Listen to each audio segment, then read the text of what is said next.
మీ అందరికీ తెలిసిందే 4 రోజుల నుంచి ఫిలిం ఇండస్ట్రీలో అండ్ ఇంకా కొన్ని ప్రైవేట్ సెక్టార్స్ మీద ఇన్కమ్ ట్యాక్స్ సర్చులు జరిగాయి.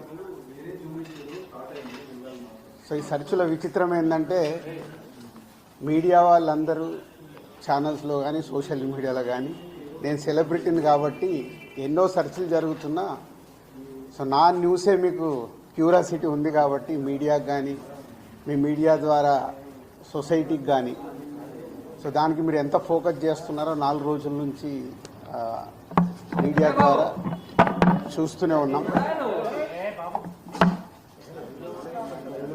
సో అందుకే మీ క్యూరియాసిటీకి దీనికి 4 రోజుల నుంచి ఏమి జరిగింది అనేది చెప్పాల్సిన అవసరం ఉందని మీ అందరినీ పిలవడం జరిగింది. లేకుంటే తెలిసింది తెలియని ఏదేదో న్యూస్లు వేసుకుంటూ 4 రోజుల నుంచి హైలైట్ చేస్తూ ఉన్నారు.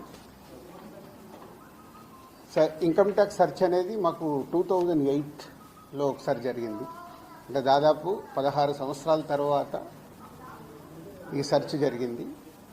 మధ్యలో 3 టైమ్స్ సర్వేస్ ఉన్నాయి. సర్వేస్ అంటే అకౌంట్ ఆఫ్ బుక్స్ అనేది చూస్తారు. సో ఈ సెర్చ్ అనేది ప్రాసెస్, వ్యాపారాలు చేస్తున్నప్పుడు ఇన్కమ్ ట్యాక్స్ చేయాల్సిన ప్రాసెస్. అలాగే మా మీద కానీ అదర్ వేరే ప్రొడక్షన్ హౌజెస్ మీద కానీ ఫైనాన్సర్స్ మీద కానీ నిన్న సెర్చెస్ అన్నీ ఉన్నాయి. పోతే మా దగ్గరకు వస్తే మా కుటుంబం మీద ఏదైతే ఆఫీసు ప్లేస్ ఉందో ఆఫీస్ దగ్గర ఈ సెర్చులు జరిగాయి.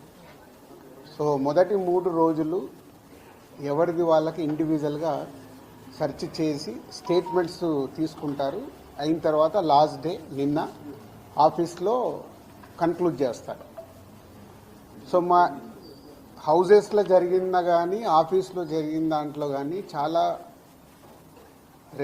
రిపీటెడ్గా వేసిన కొన్ని ఛానల్స్లో కానీ సోషల్ మీడియాలో కానీ ఇంత డబ్బు దొరికింది, ఇంత డాక్యుమెంట్స్ దొరికాయి, అది దొరికింది అనేది కొన్ని హైలైట్ చేశారు. ఎక్కడ కూడా మా దగ్గర డబ్బు కానీ డాక్యుమెంట్స్ కానీ ఐడెంటిఫై కానీ మా దగ్గర నుంచి వాళ్ళు తీసుకున్నది కానీ లేదు.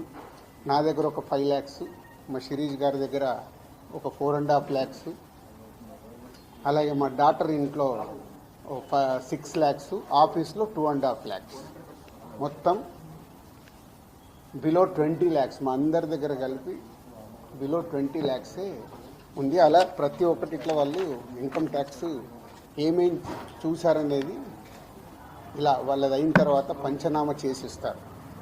సో